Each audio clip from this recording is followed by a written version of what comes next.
Hello, everyone, and welcome to Slash Film Daily for February 23rd, 2018. On today's show, we're going to be diving into a bunch of news, including news about a Blair Witch and Dark Tower TV shows, a Making a Murderer sequel, the first reactions to Duncan Jones Mute, and in our feature presentation, we'll be talking about the best, weirdest, and craziest foreign films you can stream now. This is Peter Sciretta, and joining me on today's podcast is Slash Film writers Hoai-Tran. Hey, everyone. And Chris Evangelista. Hello. Okay, let's dive into the news first, but let's we have a trio of TV stories for you. Let's start first with Blair Witch. Blair Witch Project is getting a TV series in development at Lionsgate. Chris, what do we know? Yeah, so last year, Eduardo Sanchez, who's one of the directors of the original Blair Witch Project, dropped a hint that there might be a Blair Witch TV series in the works. And now it's been reported that Lionsgate, who owns the Blair Witch franchise, they're launching this new Studio L brand, which is devoted to streaming digital content. And they're developing several TV series and original films. And one of the new TV series they're developing is a Blair Witch series. There's no details on what it's going to be, what the plot is going to be. I'm excited about this. I'm hoping they delve into the mythology, because even though the films don't go into it that much, there's actually a really rich, complex Blair Witch mythology that was created in all these like tie-in books and comic books and stuff that was released when the original film came out. And I had all of it because I was obsessed with the original Blair Witch Project. So I'm hoping they do that and they don't just try and remake the movie as a TV series.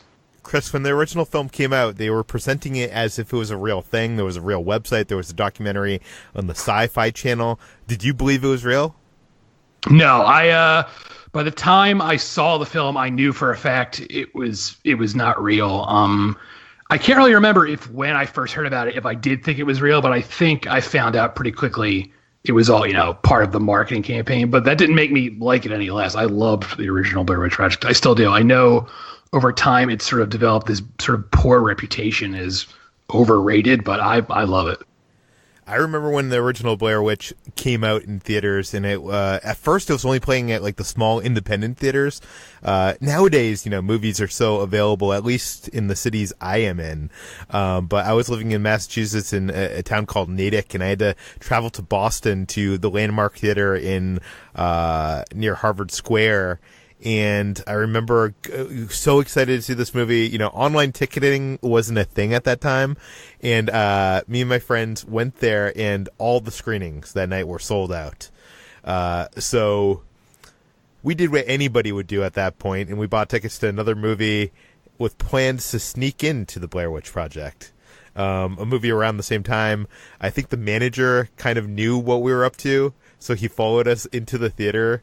While we watched while we watched the other movie, we sat there in the other movie, and it was like, I forget what movie it was. Like, this was the Landmark Theater would notoriously show really obscure foreign films. It was a time in my life that I was not educated to that kind of film. So we were sitting there in a movie with like subtitles. I didn't know what it was. We sat there for like 10 minutes while the manager was like standing by the door watching us before we decided to leave and go ask for our money back. Because we didn't have a chance to get to the Blair Witch. HT, do you have any experience with the Blair Witch Project?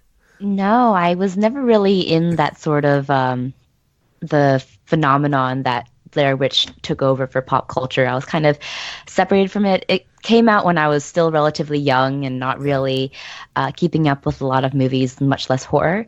So I kind of found out about all the sort of secretive marketing and everything after the fact, which I find really fascinating. But yeah, I completely missed the boat on that one. I wonder if they could do this as a found footage. I mean, Blair Witch is one of the first, big found footage movies. Has there been a found footage TV series, Chris? I can't think of one. I'm sure someone has tried it by now. It just seems too... Yeah.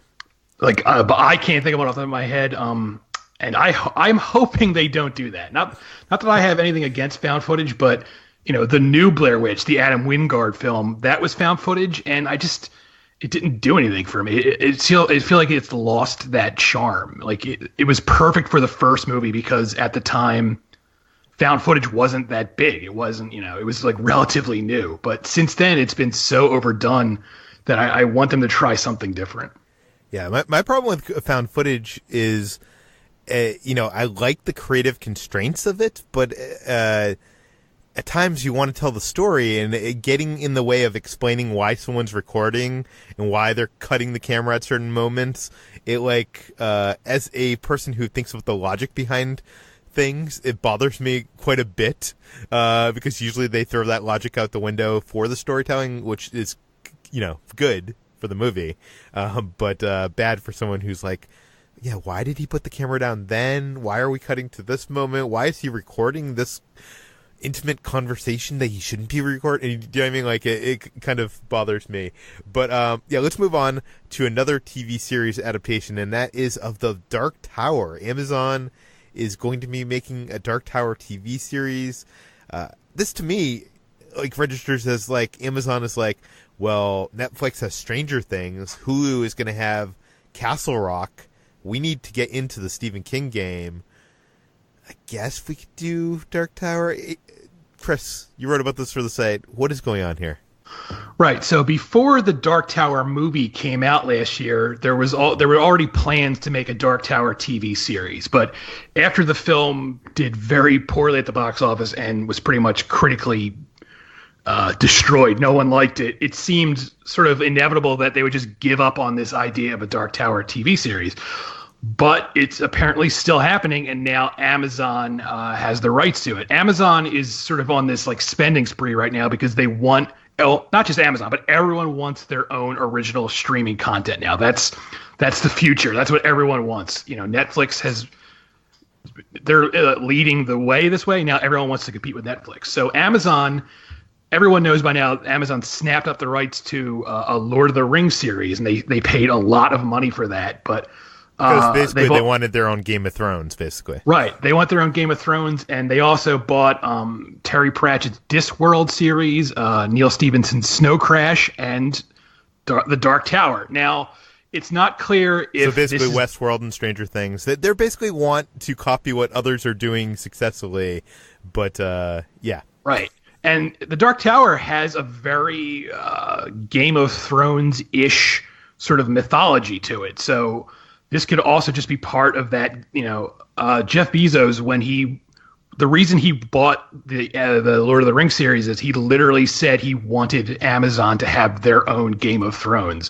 So that's my guess why they also bought this too. They just want that Game of Thrones fantasy anthology epic market cornered. So that could explain it. I don't know. There's no news on how they're approaching this, if they're going to just throw out everything from the film. I'm guessing they will, if they're going to start fresh, but we'll see. Yeah, at one point they were going to do a series of films with a TV series filling in the gaps in between each film, which was an interesting and ambitious thing. I think that's probably out the window at this point. Chris, you are a big fan of the books, correct?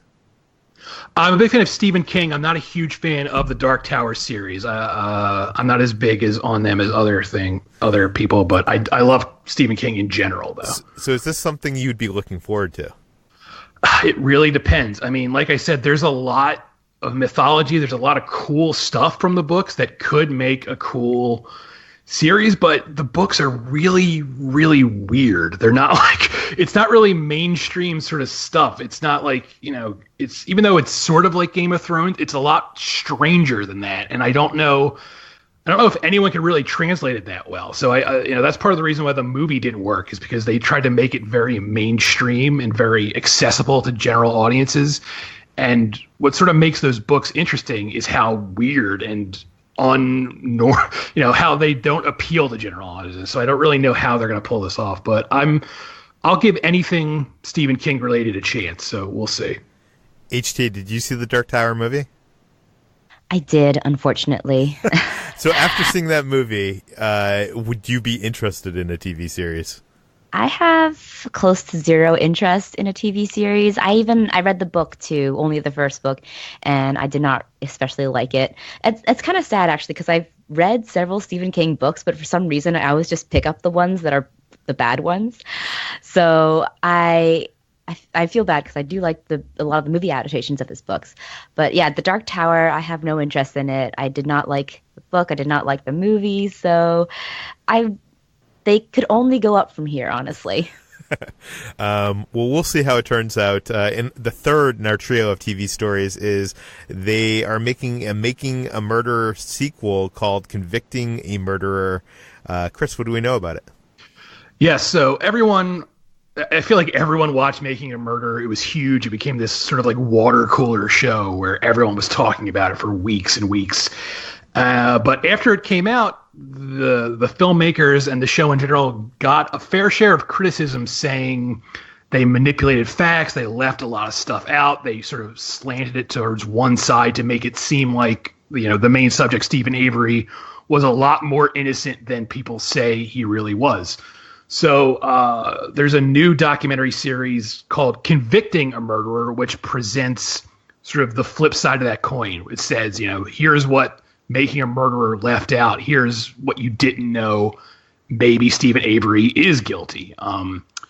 This isn't coming to Netflix. It hasn't found a home yet. So Netflix is actually developing their own Making a Murderer season 2. So this is sort of like competing with that. I don't know where this is going to end up. I doubt Netflix is going to want a show that's sort of like saying this other Netflix show is all wrong. So I don't know where it's going to end up, but that's where it is right now. That is so strange, and I know, everybody watched Making a Murderer, but do you really think, years later now, people are going to be interested in seeing this other side of the story? I think they might. It came out a few years ago. It's sort of, it feels a lot longer than it did come out, but I don't know. I feel like if there's enough buzz, people will watch it, because I sort of remember when Making a Murderer came out, the first weekend, no one was really talking about it at first. It sort of slowly, like word of mouth, made it become bigger than it was when it first came out. So if this gets that same word of mouth, it could turn into that, but I guess we'll see. Yeah. Okay, talking about Netflix, they did release Duncan Jones' new movie, Mute, today, right? It came out today. The first reviews hit the web, and HT did a roundup of them. What do critics think of Duncan Jones' latest movie? They are quite disappointed with it, honestly. It's one of a highly anticipated sci-fi project from Netflix, and Duncan Jones, who was the director of Moon, which was a big cult favorite and became his breakout directorial debut. And so Mute is a movie that he's been working on for, I think, 16 years now. So it's his passion project. So there's been a lot of anticipation building for it, but the movie ended up being a major disappointment and a major misfire for a lot of critics who praised its stunning visuals, but called it either a Blade Runner wannabe or Blade Runner knockoff that really had nothing to say and ended up being quite disjointed and disappointing overall. In her own, Chris Evangelista saw the movie, so instead of reading someone else's review, why don't we go to him? Chris, no spoilers, but did you like the movie? No. My review is up on slashfilm.com. I encourage everyone to read it and tell me it's good. But I was really looking forward to this. I really like Duncan Jones. Warcraft aside, I loved Moon. I really loved Source Code. I feel like that's a very underrated film. So I was really looking forward to this. I've been looking forward to this movie since 2016 when I first heard about it. Me too. But I actually saw it a few days ago because I got a screener, and it was embargoed until today, the review. And anytime a film holds its embargo to the day of a release, that's never a good sign. So before I started watching it, I was nervous, and that nervousness was justified because it's just not very good. I mean, it looks great. It's visually appealing. The acting is really good. Paul Rudd is great in this, playing probably like the most despicable character he's ever played in his career. I mean, he usually plays, nice guys, and he's just terrible in this, but his character is terrible. His performance is fine, but the character is terrible. But the film itself is just a disappointment. It's not worth the wait, I'm sorry to say. This is so disappointing because I'm a huge fan of Mute. I'm a huge fan of Source Code. I was really hoping Duncan Jones could make a comeback from Warcraft, which obviously he made in the middle of that production. His father, David Bowie, died. So, who knows why that turned out so bad, but it did. I was really hoping, I was really rooting for him to make a comeback, but I think this movie has something like an 8% of Rotten Tomatoes right now. That doesn't sound good. So it sounds like you are in the majority of critics here. But I still want to check it out. Despite, when I saw the trailer, it looked kind of like a Blade Runner knockoff. It didn't look like it was doing much original. In terms of the cool visuals of that cyberpunk world. But yeah, let's move on from Mute to our feature presentation. We will get to Annihilation afterwards, but we do have this new column on the site called Pop Culture Imports, yes, sorry. Pop Culture Imports. And HT is doing this column. It's a companion column to Chris does this column pointing out the best streaming things on Netflix and all the streaming services. And you know what? We really have done a bad job on the site of covering foreign films and television. It's one of our weak points. We do a lot of independent stuff in addition to the big blockbuster stuff. And our own Hoai-Tran is a big fan of foreign cinema and foreign TV shows. So can you tell us a little bit about why you have put together this new recurring feature on the site? Yeah, so I've always had an interest in international TV shows and movies, and I thought that this would be a great way to sort of compile all of the great foreign films and shows that are available right now, because there's been a sort of resurgence for them in the past decade or so, especially with Netflix partnering with so many Korean, Japanese, Chinese studios to make more original content and bring over more original content to U.S. audiences. So we're seeing more Korean dramas, more animes, and more Japanese dramas pop up on Netflix every day.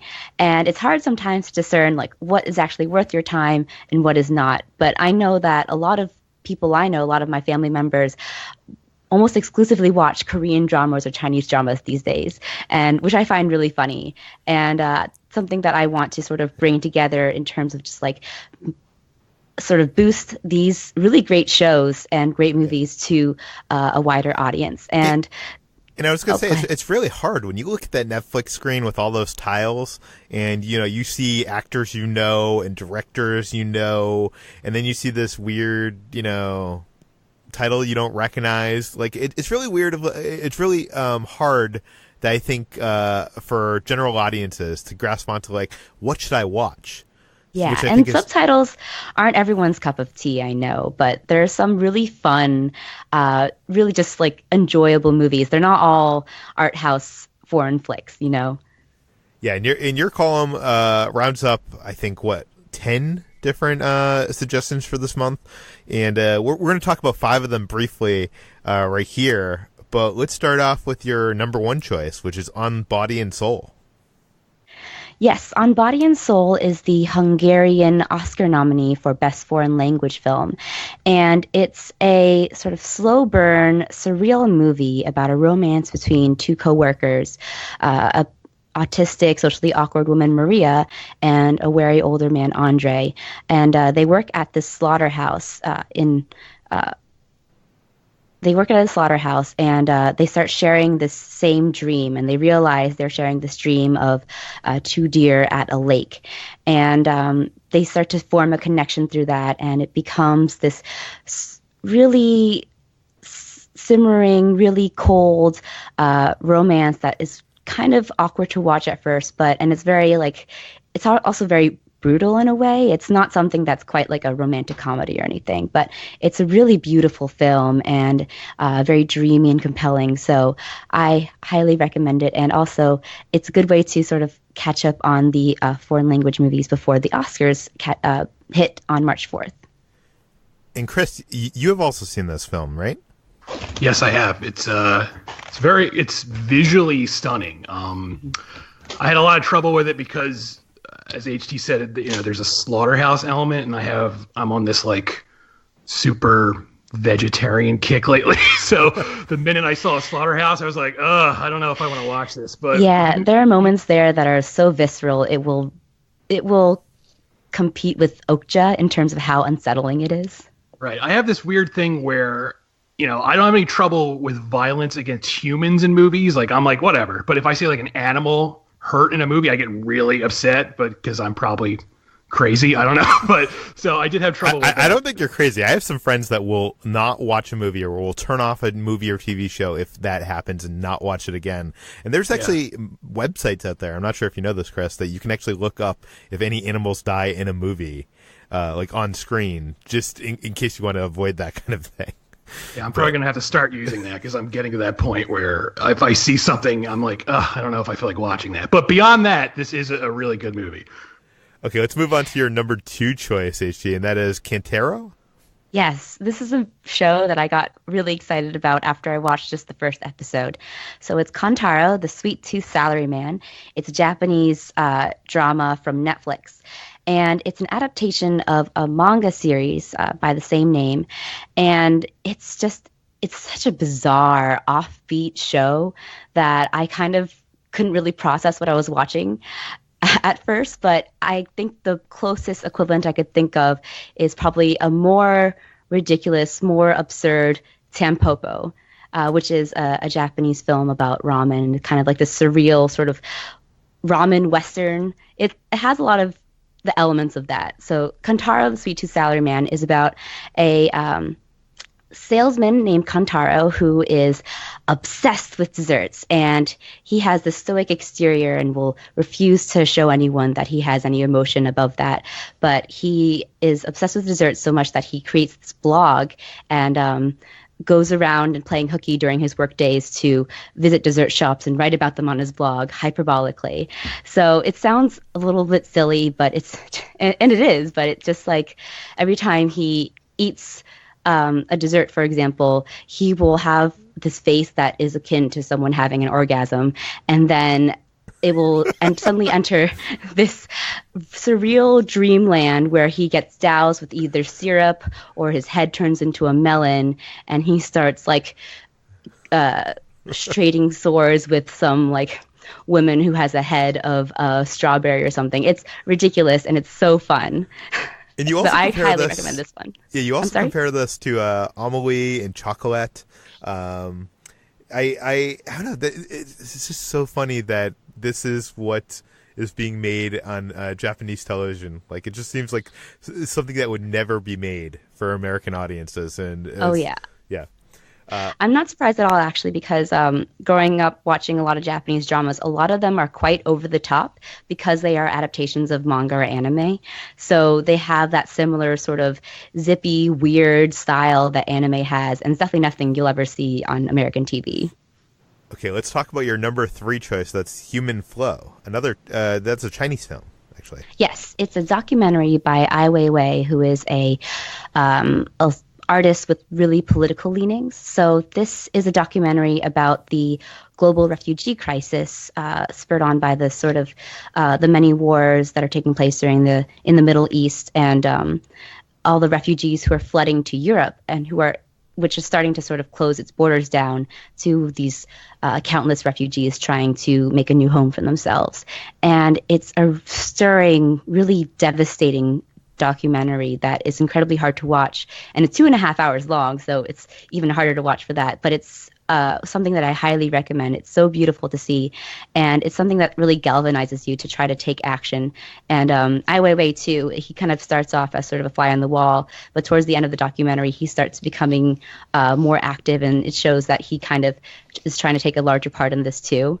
So it's something that it's not like a conventional documentary. It has talking heads and everything, but it lingers more than anything. It has shots that would be by someone who is primarily an artist, not a documentarian, and it has shots that just kind of linger on people's emotions or people's awkward silences. In your number 4 film on here, is it a film or is it a TV show? Holy It's a film. Film. Yes. The name reminds me of this documentary that came out probably 10 years ago called Jesus Camp, but this is a comedy. Yes, Holy Camp is a Spanish comedy. It's on Netflix, and it's an adaptation of a really popular stage musical from Spain that it follows two girls who are somewhat promiscuous, who are staying at the summer camp run by nuns, and they have dreams of being famous reggaeton singers. But being at this wholesome Catholic camp, they're kind of limited from doing that. And things change when Maria, one of the girls, starts having visions of God, who approaches her with Whitney Houston songs. So it's a musical. Not only does God sing, but everyone else starts bursting into song, including the nuns. It's a lot of fun. It's a movie about friendship and sexual identity and sort of ambitions. So I recommend it. It's a fun film, and it's a good, not too musically inclined. It's something that like the songs feel very organic and kind of silly, but it's a good fun watch. One of the things I love about this column that you're doing on slashfilm.com is each entry has a watch this if you like. And for this movie, it's Grease and the movie Saved, which I loved probably from 10 years ago or something, maybe even more than that. I think it gives it gives people a good idea of what they're in for by reading those things. Let's get to your fifth and final for this podcast thing, which is, I can't even pronounce it. What is this? This is the Junji Ito collection. Junji Ito collection. So Junji Ito is a really famous Japanese horror artist. He creates these really disturbing, macabre panels that often go viral. But there are these short stories that he tells that are sometimes urban fantasy, sometimes based in Japanese folklore, and they are mostly bent on unsettling you. It earned him the nickname the David Cronenberg of manga because they're just so disturbing in that sense. And now his works have gotten the anime adaptation with the Junji Ito collection, which is available on Crunchyroll. And it's a series of, I think, 6 episodes with a few short stories put into each half-hour episode. And it ranges from macabre and grotesque to somewhat black comedy and tongue-in-cheek humor, but it doesn't quite do justice to Junji Ito's style, which is very surreal and very weird, but it's a very good collection of anime episodes too. I might have to check this out. I love how you say watch this if you like American Horror Story or being traumatized. It's very traumatizing. But yes, you can read HT's whole article on slashfilm.com. We'll link it in the show notes. There's a lot more that we didn't cover. So if you're looking to find stuff that other people aren't watching, be the tastemaster of your group, and find some really weird, crazy, and good foreign cinema, check out HT's latest column. That does it for today's edition of Slash Film Daily. HT, where can people find more of your work online? You can find me every day at slashfilm.com, and I'm on Twitter at htranbui.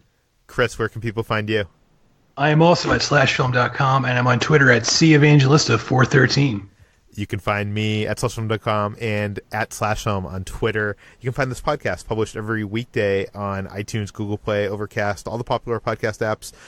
Please feel free and send us your feedback, questions, comments, concerns. Peter at slashfilm.com. Go rate and review this podcast on iTunes. Spread the word. Tell your friends. And we'll see you on Monday.